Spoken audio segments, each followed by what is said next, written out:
3, 2, 1। Hello guys, मैं शाहिद और मैं जिला कासगंज का रहने वाला हूँ। तो आज हमें जाना है झटका मशीन लगाने के लिए बाहर। इसलिए मेरे उस्ताद मुझे समझा देते हैं अच्छे से, फिर मैं चल देता हूँ। और आज मुझे जाना है इंदा गांव में झटका मशीन लगाने के लिए। और आज बाजार का दिन है, इसलिए कुछ ज़्यादा ही भीड़ थी। बारिश का मौसम हो रहा था, इसलिए हमें जल्दी पहुँचना था वहाँ पर। बहुत ही देर से हम इस 4 व्हीलर के पीछे चला रहे थे बाइक, मगर ये निकलने का मौका ही नहीं दे रहा था। और फिर हम जब उससे आगे निकले तो हमें दिखा एक मेहनती लड़का, कुछ ज़्यादा ही मेहनती लड़का था। मुझे तो ऐसा लग रहा था कि बाहुबली को टक्कर दे रहा है। उसके बाद हमारी गाड़ी में पेट्रोल खत्म हो गई थी, फिर हमने डलवाई पेट्रोल डलवाने के बाद हम पहुंच जाते हैं उनके घर पर। ये है हमारे फिरोज भाई, जो कि इस बॉक्स को पकड़ के लेके आए थे हमारे साथ में। फिर बॉक्स को खोल के मैं मशीन को बाहर निकाल लेता हूँ। इस मशीन का झटका आप लोगों ने खाया है तो कमेंट में बताना जरूर। और अब बारी थी इस मशीन को लगाने की। फिर मैं इसे जहाँ पे रखना था उन्हें वहाँ पे सेट कर लेता हूँ अच्छे से मशीन को।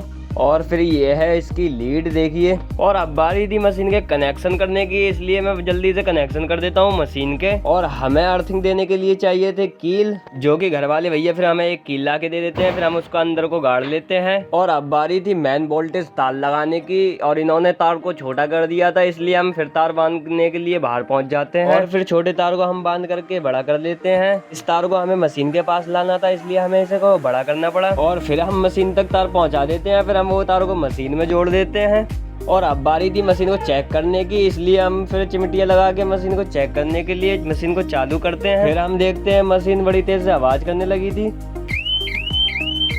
मशीन को कहीं से अर्थिंग मिल रही थी, वही चीज को देखने के लिए हम बाहर आ जाते हैं और देखते हैं कि एक जगह से अर्थिंग मिल रही है। और यहाँ पर थे गीले पत्ते, जिसकी वजह से अर्थिंग मिल रही थी। फिर हम वो पत्तों को हटा देते हैं और ये फॉल्ट तो हमारा सॉल्व हो जाता है। फिर हम उसके बाद फिर से मशीन को चेक करते हैं। और फिर जब हम दोबारा मशीन को चेक करते हैं तो कोई आवाज़ नहीं होती। और फिर मशीन को चेक कराने के बाद अब आना था हमें दुकान पर, इसलिए हम वहाँ से चल देते हैं दुकान पर आने के लिए। और फिर हमें दुकान पर आते आते हो गई थी रात। और आज के इस ब्लॉग में इतना ही, मिलते हैं अगले ब्लॉग में। अभी के लिए बाय गाइस।